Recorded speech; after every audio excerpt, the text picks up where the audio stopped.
Hello students and welcome to our YouTube channel Delhi Institute for Civil Services. I am your educator Nikhil Saini and I am in front of you with another video lecture. आज के हमारे इस video lecture में हम discuss करने वाले हैं threats to India's unity.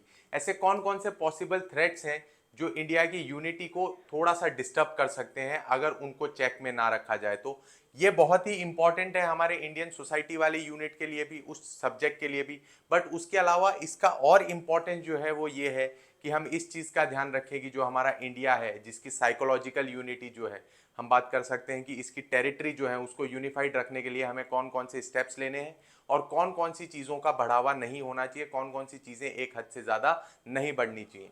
तो आज हम हर एक चीज़ को डिस्कस करेंगे कि कौन कौन से एस्पेक्ट हो सकते हैं, उसी के साथ साथ इंडिया ने क्या स्टेप लिए हैं और क्या पॉसिबल स्टेप हो सकते हैं वो भी मैं साथ साथ में आपके साथ डिस्कस करता जाऊंगा, क्योंकि यही वो चीज़ है जो हमको एक बेहतर नागरिक भी बनाएगी। तो चलिए डिस्कशन शुरू करते हैं। सबसे पहला है कम्युनलिज्म। देखिए, आपको इस चीज का ध्यान रखना है कि स्पिरिचुअल होना और कम्युनल होना जमीन आसमान का फर्क है दोनों में। और जहां तक कि मेरा मानना है, अगर कोई इंसान स्पिरिचुअल है तो वो कम्युनल नहीं होगा। कम्युनल की भावनाएं कैसी हैं कि ये 3 स्तर के ऊपर इवॉल्व होती हैं। अगर आपने मेरा पूरा पूरा लेक्चर नहीं देखा है कम्युनलिज्म पे, तो प्लीज वो जाके पूरा लेक्चर देखिए, आपको और बेटर अंडरस्टैंडिंग होगी। कम्युनलिज्म की जब हम बात करते हैं तो पहली स्टेज में लगता है कि वो इंसान अलग है, मैं अलग हूं, उसका धर्म अलग है, मेरा धर्म अलग है। दूसरे में लगता है कि उसके इंटरेस्ट अलग हैं, मेरे इंटरेस्ट अलग हैं। और थर्ड स्टेज में हम सोचते हैं कि अगर मेरा इंटरेस्ट फुलफिल हो गया तो उसका नहीं होगा, और अगर उस इंसान का इंटरेस्ट फुलफिल हो गया तो मेरा नहीं होगा। तो ये क्या करता है, इंडिया की यूनिटी को डिवाइड करता है, तोड़ने लगता है लोगों को। किसके आधार पे? तो धर्म के आधार पे। दूसरी चीज है रीजनलिज्म। हम क्या है कि हमारे लिए सारे रीजन बहुत ही इंपॉर्टेंट है, वी एग्री टू इट, ठीक है, सब बढ़िया है, हम हमारे रीजन से प्रेम भी करते हैं। बट हमेशा एक चीज ध्यान रखिएगा कि हमारे लिए सबसे इंपॉर्टेंट है इंडिया का कॉन्सेप्ट। हमारे लिए सबसे पहला क्या आता है? इंडिया, और उसके बाद कोई भी रीजन आता है। तो हम किसी भी रीजन को अगर इतना बढ़ावा दे दें, अगर उसकी जो फीलिंग है उसको इतना ज्यादा बढ़ा दें कि वो इंडिया से भी ऊपर चली जाए, तो हमारे लिए दिक्कत देने वाला सबक है। इसके लिए जब रीजनल फीलिंग ज्यादा ग्रो कर जाती है, जैसा आपने एक समय पे देखा होगा कि पंजाब के अंदर खालिस्तान का जो डिमांड थी वो बहुत ज्यादा उठ गई। नॉर्थ ईस्ट के अंदर देखें हम, तो वहां पे बोडोलैंड की डिमांड बहुत ज्यादा है। नागालैंड के अंदर भी बहुत सारी ऐसी इश्यूज हमने देखने के लिए मिले। तो वो रीजनलिज्म के एग्जाम्पल हैं कि आप रीजन से इतने ज्यादा अटैच हो गए कि आप बाकी सारी चीजों को देख ही नहीं पा रहे। अगला अब हम देखते हैं लिंग्विस्टिक डिफरेंसेस। देखो, लिंग्विस्टिक डिफरेंसेस अपने आप में डिवाइड नहीं करते, बट जो टॉलरेंस है एक दूसरे के लिए वो होनी चाहिए, कि दूसरे भाषा के लिए टॉलरेंस होनी चाहिए। इसका प्राइम एग्जांपल आप देख सकते हो कि जो साउथ इंडिया है वहां सबसे पहले डिमांड उठी द्रविड़स्थान की, ठीक। और वो किस बेसिस पे उठी? वो इस बेसिस पे उठी कि किसी भी तरीके से एक लैंग्वेज को ज्यादा महत्व नहीं मिलना चाहिए। 1950 में हमने डिसीजन लिया था कि over the period of time हम हिंदी को बढ़ावा देंगे। 15 साल का हमने टाइम पीरियड रखा था, पर 1963 में ही प्रोटेस्ट के कारण हमें क्या पास करना पड़ा? तो ऑफिशियल लैंग्वेजेस एक्ट पास करना पड़ा, जिसके बाद हमने ये चीज देखी कि हमारे यहाँ पे कोई एक नेशनल लैंग्वेज हो ही नहीं सकती। क्योंकि आप इंडिया के अंदर डाइवर्सिटी देखिए, डाइवर्सिटी किस प्रकार की है। आप यहाँ पे एक नेशनल लैंग्वेज कैसे रख सकते हैं? तो इसी के चलते हमारे यहाँ पे आप देख पाओगे कि 22 ऑफिशियल लैंग्वेजेस हैं, और ये जो 22 ऑफिशियल लैंग्वेजेस हैं हमारी मदद करती हैं, हमको यूनाइट करके रखती हैं। अगर हम एग्जांपल लें तो श्रीलंका में आप देख सकते हो Sinhala speakers as well as Tamil speakers के बीच में बहुत ज्यादा कॉन्फ्लिक्ट हो गया था, और उसी के चक्कर में एक बहुत ही बड़ा टेररिस्ट ऑर्गेनाइजेशन हमारे सामने आया, दैट वाज LTTE। तो इस तरीके से हम देख सकते हैं कि अगर लैंग्वेज का ध्यान ना दिया जाए तो एक बड़ा देश टूट भी सकता है। आगे की तरफ चलें तो अगला हमारे पास कॉन्सेप्ट है इकोनॉमिक डिस्पैरिटीज का। सबसे इंपॉर्टेंट ये एक कॉन्सेप्ट है। जब अंग्रेज हमारे यहाँ पे रूल करने आए तो अंग्रेजों का मेन एम क्या था? अंग्रेजों का मेन एम ये था कि इंडिया को किस तरीके से लूटा जाए। तो जहां जहां से उनको बढ़िया चीजें मिल रही थी, जहां जहां रिसोर्सेज थे उनको डेवलप किए, पोर्ट वाले एरियाज को डेवलप किए। हम देख सकते हैं जब हम बंगाल, बिहार, उड़ीसा की भी बात करते हैं तो उसमें बंगाल कुछ हद तक डेवलप हो गया, बिहार उड़ीसा को इतना डेवलप नहीं किया गया था। ये जो रीजनल डिस्पैरिटीज हैं, रीजनल इम्बैलेंस है, ये बहुत बड़ा इशू है। आप देखेंगे कि एक जगह आपको सारी सुख सुविधाएं, एक जगह मतलब आप मान के चलिए कि 10 लेन का हाईवे और दूसरी जगह छोटी सी सड़क भी नहीं है। तो अगर ऐसे कुछ हम इकोनॉमिक डिस्पैरिटीज देखते हैं, एक जगह हम देखते हैं जहां मल्टीपल लग्जरीज हैं आपके पास, मतलब इतनी लग्जरी है जिसको आप सोच भी नहीं सकते, और जब हम दूसरे एरिया की बात करें वहां पे हेल्थ फैसिलिटीज भी नहीं है, वहां पे एजुकेशन फैसिलिटीज भी नहीं है। तो ऐसे जो दो चीजें हैं जो कई लोग कहते हैं कि भारत अलग है और इंडिया अलग है, ये इंडिया भारत वाली जो डिबेट अभी चल रही है मैं उसके बारे में बात नहीं कर रहा। वो लोग कहते हैं कि इंडिया जो है वो महानगरों के अंदर बसता है और भारत जो है वो गांवों के अंदर बसता है। तो ये जो लोगों का पहले माना जाता था कि इंडिया और भारत, आज वाली डिबेट नहीं पहले वाली, तो ऐसा जब तक रहेगा तब तक इशू रहेगा। तो इकोनॉमिक डिस्पैरिटीज हमारी थ्रेट हो सकती हैं यूनिटी के रिगार्डिंग। फिर सेपरेटिस्ट मूवमेंट का जैसे मैंने आपको ऑलरेडी बताया, एक खालिस्तान बहुत ही बड़ा सेपरेटिस्ट मूवमेंट हुआ। ये चीजें क्या है कि इंडिया को वीक कर देती।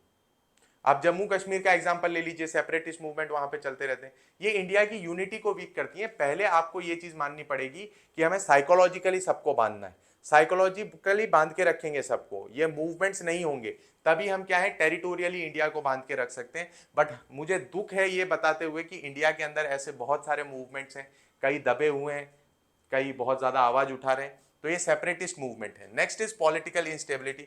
टचवुड फिलहाल हमारे यहाँ पे किसी भी तरीके की पॉलिटिकल इंस्टेबिलिटी नहीं है। मैं इसका क्रेडिट देना चाहूंगा बीजेपी को, एनडीए गवर्नमेंट को स्पेशली, कि कितनी स्ट्रांग उन्होंने गवर्नमेंट बना रखी है। डिसीजन लिए जाते हैं, डिसीजंस को इंप्लीमेंट किया जाता है, एग्जीक्यूट किया जाता है। तो अगर पॉलिटिकल इंस्टेबिलिटी होती है तो लोगों का विश्वास उठ जाता है। लोगों को लगता है कि यार हमारी संस्था हमारे लिए क्या ही कर लेगी, अगर कभी दिक्कत आ गई तो कौन हमें संभालेगा। तो ऐसे समय पे पॉलिटिकल इंस्टेबिलिटी होना भी देश के टुकड़े कर सकती है। एक सत्ता होनी चाहिए मजबूत हो, मैं ऐसा नहीं कह रहा ऑथोरिटेरियन हो, बिल्कुल मेरा ये कहने का मतलब नहीं है कि सत्ता ऑथोरिटेरियन होनी चाहिए। मेरा कहने का मतलब ये है कि मजबूत होनी चाहिए, कि अगर डिमांड है, अगर सिचुएशन डिमांड कर रही है कि कड़े कदम उठाए जाने चाहिए, तो इतनी उनके अंदर क्षमता हो। जैसे एक एग्जाम्पल मैं लेना चाहूंगा अटल बिहारी वाजपेयी जी का, हमारे भूतपूर्व प्रधानमंत्री। जब जरूरत थी देश को न्यूक्लियर वेपन्स की, तब उन्होंने वहां पे टेस्ट किए। This is the example of political stability, कि हाँ मुझे मेरे पे विश्वास है, मैं ये कर सकता हूँ। अगर ऐसा नहीं होगा तो हमारी यूनिटी जो है वो कॉम्प्रोमाइज हो सकती है। Next is terrorism. टेररिज्म तो चाहता ही है, पाकिस्तान जो टेररिज्म को स्पॉन्सर कर रहा है वो किस एम एंड ऑब्जेक्टिव से कर रहा है। तो पाकिस्तान की एक अनसेट डॉक्ट्रिन है, वो ये है कि ब्लीड इंडिया थ्रू 1000 कट्स। उन्होंने 47 में देखा इंडिया को नहीं हरा पाए, उन्होंने 65 में देखा नहीं हरा पाए, उन्होंने 71 में देखा नहीं हरा पाए, उन्होंने 98 में देखा नहीं हरा पाए। तो इतनी जब मुंह की खाली पाकिस्तान ने, तो उसको यह समझ आ गया कि मैं डायरेक्टली तो जीत नहीं सकता, तो क्या किया जाए, तो इसकी बजाय ऐसा किया जाए कि बहुत तरीके से कट लगाए जाए इंडिया पे। ठीक है, that is bleed India through 1000 cuts. और उसका एक एग्जांपल है टेररिज्म, इन्फिल्ट्रेशन जो जम्मू एंड कश्मीर से हो रही है। नॉर्थ ईस्ट के अंदर भी बहुत ज्यादा इनकी गतिविधि हो रही है। तो अगर टेररिज्म एक हद से ज्यादा बढ़ जाए तो हम ये देख सकते हैं कि ऐसा कुछ हो सकता है। बट इसको भी कंट्रोल करने के लिए हमारे पास बहुत ही बढ़िया एक एक्ट है, यूएपीए, जो 1967 का एक्ट है, उसमें अमेंडमेंट किया गया 2019 में। बढ़िया अमेंडमेंट किया गया। हाँ उसके पोटेंशियल मिसयूज हैं, बट वो तो हर एक चीज के हैं, हर एक चीज को पोटेंशियली मिसयूज किया जा सकता है। तो हम ये कह सकते हैं कि टेररिज्म के लिए हमने कड़े स्टेप ले रखे हैं। एनआईए को हमने स्टेब्लिश कर रखा है, एनआईए बहुत बढ़िया काम कर रहा है इन चीजों में। तो हमने एक स्ट्रॉन्ग स्टेप लिया है। Next is external threat. External threat देख के चलिए, चाइना अपना दोस्त है नहीं, पाकिस्तान अपना दोस्त है नहीं, बांग्लादेश भी कोई सीधा रहता नहीं है, श्रीलंका की तो बात ही छोड़ दो। तो हमारे आस पड़ोस के जितने भी मुल्क हैं, हम ये चीज देख सकते हैं कि उनका हमारे प्रति कोई अच्छा रवैया नहीं है। तो ये एक्सटर्नल थ्रेट जो है वो भी इंडिया की यूनिटी के लिए प्रॉब्लम बन सकती है। बट हमें पूरा विश्वास है हमारी तीनों फोर्सेस के ऊपर। ठीक है, Indian navy, Indian armed forces as well as Indian air force, तो ये तीनों आराम से चीजों को संभाल लेंगी। तो उस चीजों में तो हमें निष्फिक्र रहना है। बट हाँ, एक ये पोटेंशियल थ्रेट बताया जाता है कि ऐसा हो सकता है, जो हर एक देश के लिए कॉमन रहता है। Next is intolerance towards cultural differences. देखो एक चीज है कि हर एक कल्चर में अलग अलग तरीके की वहां पे प्रथाएं होती है, रिचुअल्स होते हैं। और ये जो प्रथाएं और रिचुअल्स जो बनते हैं, इनके पीछे कोई कारण रहा होता है इतिहास में, इनके पीछे कोई ना कोई इंपैक्ट रहा होता है इतिहास में। तो जो ये स्टेप्स लिए गए ये किसी कारण से लिए गए, बट अब हम कारण भूल गए। और कई बार ऐसा भी होता है कि दूसरे कल्चर में कोई चीज चल रही हो, हमें उसका कारण नहीं मालूम, हम ऐसे ही जजमेंट पास कर दें, ये तो गलत है, ये ऐसा नहीं होना चाहिए, ये वैसा नहीं होना चाहिए। तो कल्चरल डिफरेंसेस कॉमन है, बट जब आप कल्चरल डिफरेंसेस को लेके इनटॉलरेंस पे उतर जाते हो कि नहीं वो गलत है और मैं सही, तो दिक्कत आती। हर एक इंसान अपनी जगह सही है कहीं ना कहीं। अगर वो कुछ कर रहे हैं उसका हम कारण जानेंगे और कारण के बाद लगता है कि नहीं ये बिल्कुल गलत है, then we can say that thing. तो कल्चरल डिफरेंसेस के प्रति जो इनटॉलरेंस है वो भी बहुत बड़ी दिक्कत है, और ये हम सबको सीखना है कि ऐसी कोई भी चीज हमारी तरफ से नहीं होनी चाहिए। फिर बात आती है ज्योग्राफिकल आइसोलेशन। तो जब हम ज्योग्राफिकल आइसोलेशन की बात करते हैं तो नॉर्थ ईस्ट इंडिया की सबसे हम इंपॉर्टेंट बात करते हैं। नॉर्थ ईस्ट इंडिया को हमें इंफ्रास्ट्रक्चर के थ्रू इंडिया के साथ, सेंट्रल इंडिया के साथ जोड़ना है। इसके पीछे का कारण क्या है, किसी को अलग थलग कर दोगे तो वो चीजें नहीं समझ आएंगी। मैं अब आपको एक एक्सरसाइज देता हूं, नॉर्थ ईस्ट के बारे में सोचिए। नॉर्थ ईस्ट के बारे में सोचेंगे आपको सिर्फ ग्रीनरी नजर आएगी, सिर्फ ग्रीनरी थोड़ी है, वहाँ अर्बनाइजेशन भी होगा, वहाँ बहुत सारी अलग अलग चीजें भी होंगी। तो इन पक्षों का आपको ध्यान रखना है, इन चीजों का आपको ध्यान रखना है कि उनको कनेक्ट करो, कल्चरली कनेक्ट करो, आप इंफ्रास्ट्रक्चर से कनेक्ट करो। तो आइसोलेशन रहेगी तो दिक्कत रह सकती है, तो इन चीजों का हमें ध्यान रखना है। Next point is development deficit. हमेशा एक चीज ध्यान रहे, हम बहुत बार कहते हैं कि भूखे पेट तो भजन भी नहीं होता, ऐसी बात आपने आमतौर पे सुनी होगी। तो डेवलपमेंट डेफिसिट नहीं होना चाहिए, डेवलपमेंट होता रहना चाहिए। हम जो है पुलिस स्टेट से वेलफेयर स्टेट बन गए हैं, तो अब जो है लोग हमसे उम्मीद रखते हैं, मतलब सरकार से उम्मीद रखते हैं कि सरकार हमें डेवलपमेंट देगी, और जब सरकार हमें डेवलपमेंट देगी तो लोग क्या होगा, खुश हो जाएंगे लोग। पर अगर डेवलपमेंट नहीं मिल रहा है तो उनको थोड़ा सा इशू हो सकता है कि यार डेवलपमेंट क्यों नहीं मिल रहा, ये तो हम मतलब डिजर्व करते हैं।